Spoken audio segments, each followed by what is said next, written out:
the day, their anniversary day, God brought them out of Egypt. Imagine an anniversary day that you and I celebrate. Imagine an anniversary day that as the years go by, say, man, another year in slavery. Another year of mistreatment. Is this 429? Is this 427? You don't even want to think about that date anymore. Because you know what it means. It means that the longer it goes, it appears that the sunset is closer and closer. And all that comes again is another year in darkness. And some of us may be saying, another year in the hole, another year in need, another year without an answered prayer. And you may be feeling like the Hebrews felt, but imagine, for more than 5 generations in slavery. But on that anniversary day, God said, enough. You're ready to leave now.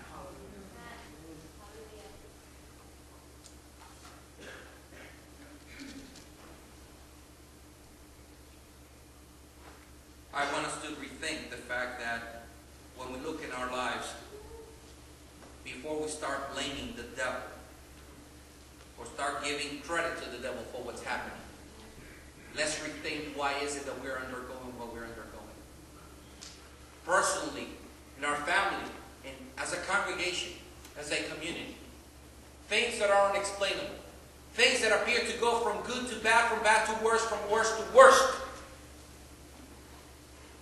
How do we find God in the middle of all that?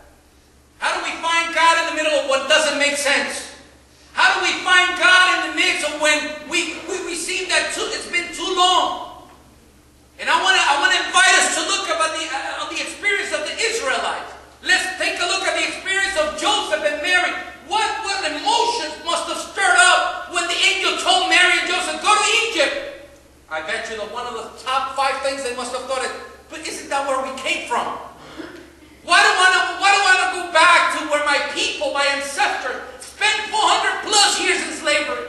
How does this fit in God's plan? Sometimes what God tells you to do doesn't make sense. But it's always the right thing to do. You see, God talked to Abraham, where I read in Genesis 15, 13, and 14, God said to Abraham, you know, I'm going to give you a lot of people, and these people will inhabit in a land that is not their own. They're going to be mistreated, they're going to be enslaved for 400 years. But I'm going to bring them out, and I'm going to punish the nation that enslaves them. Genesis 15 tells us, when I read that, and then when I compare it to Exodus, the first 5, 6, 7 chapters of Exodus, it tells me that God knew the date they were going to go into Egypt, and God knew the exact date that we're about to come out. And I'm telling you here today, God wrote down the day you went into your situation, and God already knows the day you're coming out. It's not the devil. The devil has nothing. And you say, well, he's got nothing. He only takes orders from God. He is only allowed to execute God's order. And because you are a child of the living God, that means that He lives in you. He fights for your battles. He abides by your side. He doesn't forsake you. He doesn't leave you. He loves you. He remains faithful, even if you and I are not faithful. So He has nothing. God knows the day you're going into your trial, and God knows the day you're coming out. God knows your anniversary dates. God knows when He's promoting you. But you and I are so entertained in such a refrigerated Christianity. And we love that because we put things in the refrigerator so they can taste good. And we have, just like the United States of America, we sacrifice nutrition. We sacrifice the nutritional value for the nutritional taste. We like things to taste good. If they taste good, I eat them. If they don't taste good, don't even ask me to eat it. Nutritional value is secondary. And in Christianity, if we like it, we embrace it. If we don't like it, we reject it. But we don't ask, what is God teaching me through all of this? And whether you and I accept it or not, it's a reflection on how we've been culturally influenced. We apply our own nutrition to a theological understanding of how God works in our midst. I hope somebody's listening today. Egypt was an incubator. Egypt was an incubator. And now I'm going to tell you something. There are times for things to be refrigerated.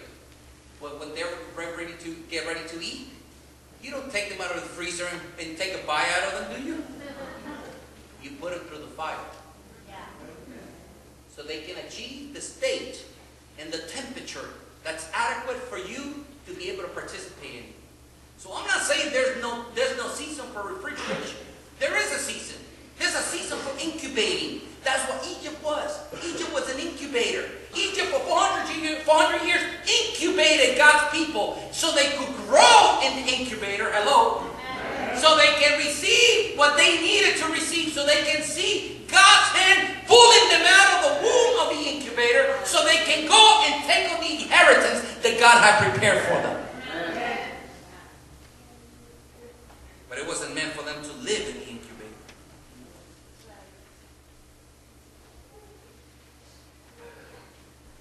You say, well, preacher, how long is it going to be? How long am I going to remain in this state of mind? How long am I going to remain in this situation? How long is long enough? I have an answer for you today. It's only going to be long enough. It's only going to be long enough to cause an increase in your life. If it's not causing an increase, it's not going to pass. They spent 430 years in Egypt. Long enough to cause an increase.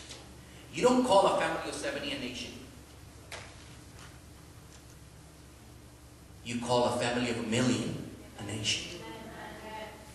And although there were harsh measures that required them to make bricks without straw, nevertheless, because they had no entertainment, because they had no drive-ins, because it was straight from work to home, the harsh conditions of making bricks without straws is what led God's people to multiply in such a rate that although the current conditions were harsh, but the multiplication process, the birth rate process, brought them closer and closer to fulfillment of that prophecy.